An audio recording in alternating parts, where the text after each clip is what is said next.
Hello everyone, kamusta tayo dyan? Welcome to Ben's Gear Tech Station. If naka-experience kayo na lumabas yung check engine sa inyong Yamaha PG1, ito lang ang gawin ninyo.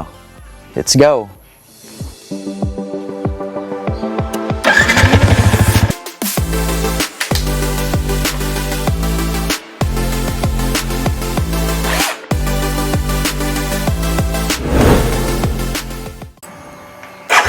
Ayan, kung makikita ninyo, lumalabas yung yung check engine kahit naka-start na yung engine natin. Okay, so una sa lahat, kailangan natin ng OBD scanner. Mabibili natin sa Shopee, mura lang. I will include the link from the description ng video natin. Pagkatapos, kailangan din natin ito. Kailangan natin ng adapter. Dito sa Yamaha, kailangan natin ng 3 pins adapter. From 16 pins, 1, 2, 3, 4, 5, 6, 7, 8. 16 pins to 3 pins. Ito yung kailangan natin. So, huwag kayong mag-alala. Ilalagay na natin sa link ng video yung kung saan natin mabibili yung adapter na to.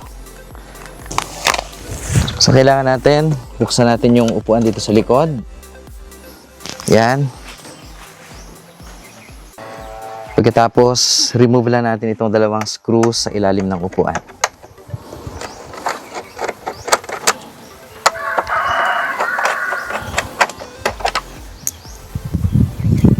Remove natin.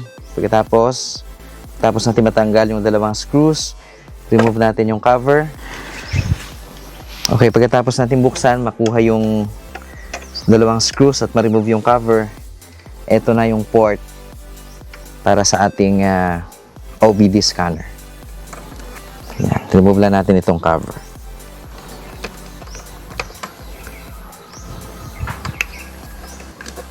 Yan, as you can see, 3 pins yung kailangan dito.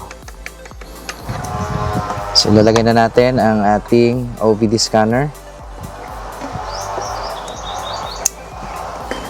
Pagkatapos, iilaw yung scanner natin. Yan, meron siyang red indicator. So, pagkatapos natin i-connect yung OBD scanner, kailangan natin mag-install sa ating phone or tablet ng OBD scanner. So, dito mag-install tayo. OBD. Yan. So, yan. Ito lang i-install natin yung car scanner ELM OBD2. Get. Yan, and then install.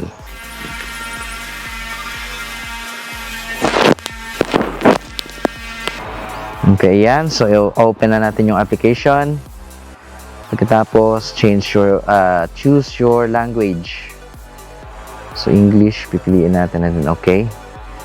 Agree lang natin. Tapos, next. Yan. So, next lang natin.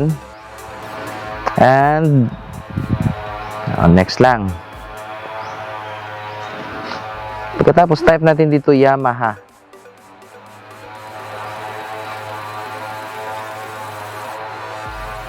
Ayan. Okay, so click natin ito, ang OBD2. Apply selected profile, okay.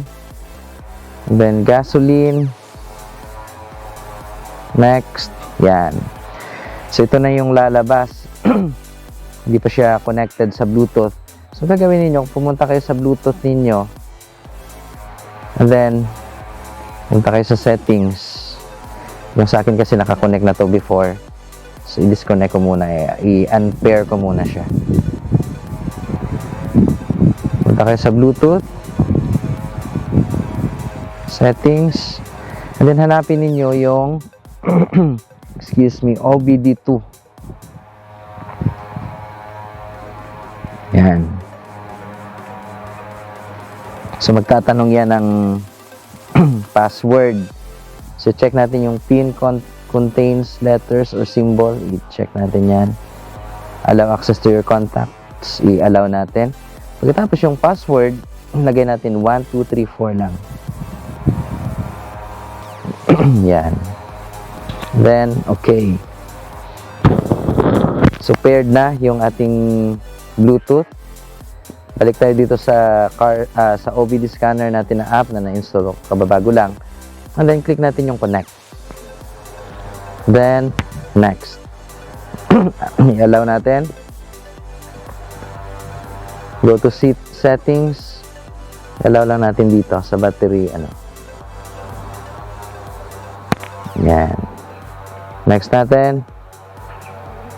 Yun. So, yan na. So, na siya? Connected na. Next.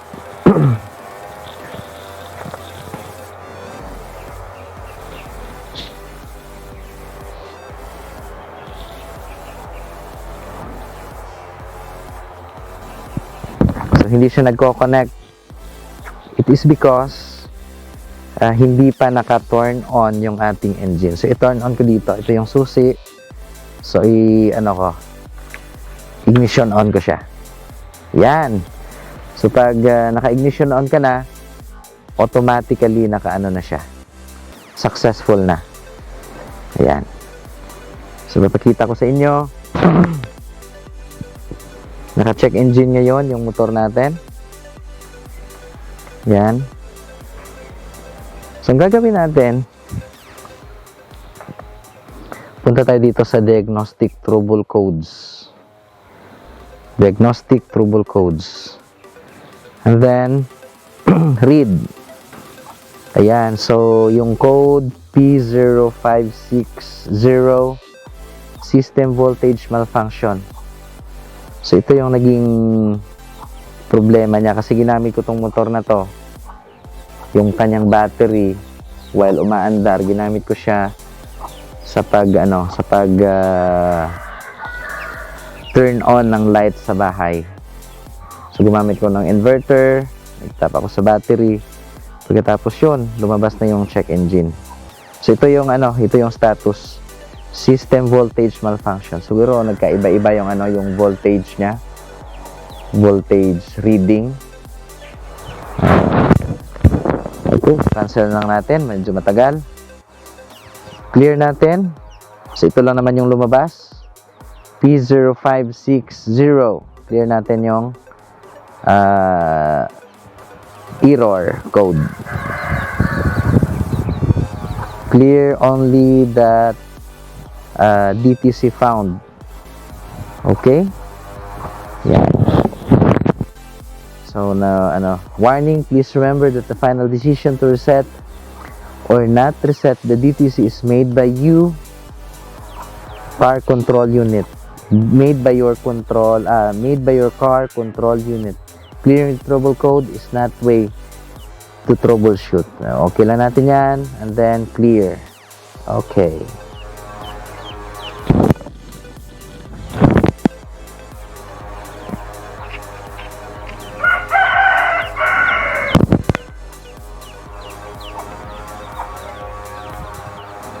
Okay. So, na-reset na natin yung ating ECU. So, check natin if if lumalabas pa yung natin, yung check engine.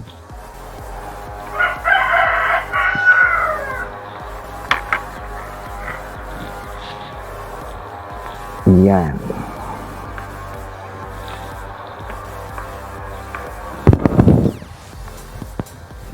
Wala na, check engine. Naka-on na yan yung yung ignition natin. Off ko. On. So, lumalabas yung check engine pero nawawala agad. Tapos, click natin start. So, ganun lang kadali. Magpalit ay yung remove ng check engine sa ating motor. Especially, alam naman natin kung ano yung naging problema. At alam naman natin na for notice yung ginawa ng check engine na yan. Okay? So, that's all for today's video. Thank you. So, dapat lumabas at pagkatapos mawawala. Start.